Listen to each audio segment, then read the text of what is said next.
Thank you for joining me on my masterclass. Now today I want to talk to a lot of people that are experiencing poverty and lack and frustration, especially in parts of the world, in Africa, Asia, and there's a lot of issues going right now because of the war in Ukraine and then the supply chain crisis.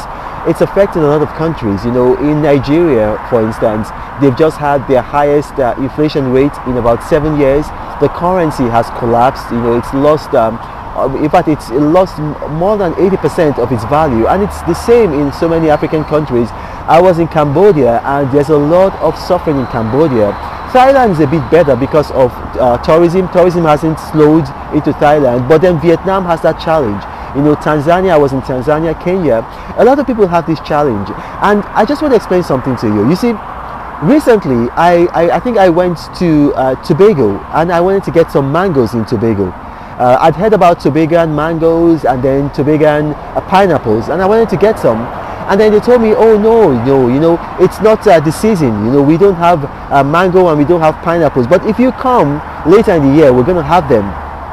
And then, you know, it just seemed like something that, you know, you could just like move on and then just forget. But because of the kind of mind that I have, you know, I have a very analytical mind, I began thinking about it. You see, I wanted mangoes, and some other persons wanted pineapples, and they couldn't get them because the season for mangoes and the season for pineapple was not around.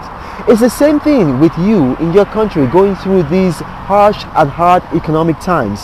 You know, you're looking for money right now and you can't get money. You're broke, but you're not going to be broke forever. You're not going to be broke forever. You know, it's seasonal. You know, it's seasonal. This is the time when you're going through a season of lack. But this season of lack that you're going through, it's not going to be forever. If you read the scripture, if you read Genesis 49, if you read, if you know, all, the periods when Joseph held sway in Egypt. So if you read that, you see that, you know, you start from 46 and then you read all the way up. You see that there were periods that of lack that were coming, and then there were periods of wealth that followed after. It's the same thing, you know, in our affairs. You know, there's seasons of plenty and seasons of lack. So you're going through a season, and it's not going to be forever. You know, it's not going to be forever. You must outlast those seasons. And I know a lot of people right now are thinking that because of what's happening, it's leading them to depression. A lot of people are depressed. Listen, I'm telling you, you don't have to accept the fact that you're depressed. It's not a fact. You see, try to do something new. Try to get out, walk out outdoors, do something outdoors, because one of the things that makes people happy, that helps them defeat what they call depression, is oxygen. And then when you go out, you're doing physical exertion. Maybe you're walking with your wife or with your girlfriend or with your family. Your lungs is taking more oxygen, and then that consumption of oxygen is very good for you, and then it affects the production of dopamines in your brain, and then you begin to feel happier. You know, or you do something spontaneous. Just do something spontaneous. You know, like maybe go to the beach, or you do something that you've not done before, something for the first time, or you go and see a movie. Don't just start taking pills saying that you're depressed. No, you know, that is the wrong way to go about it. Just do something, because most likely you're bored. You know, you're suffering from the effects of this time of lack, this time of, you know, of drought.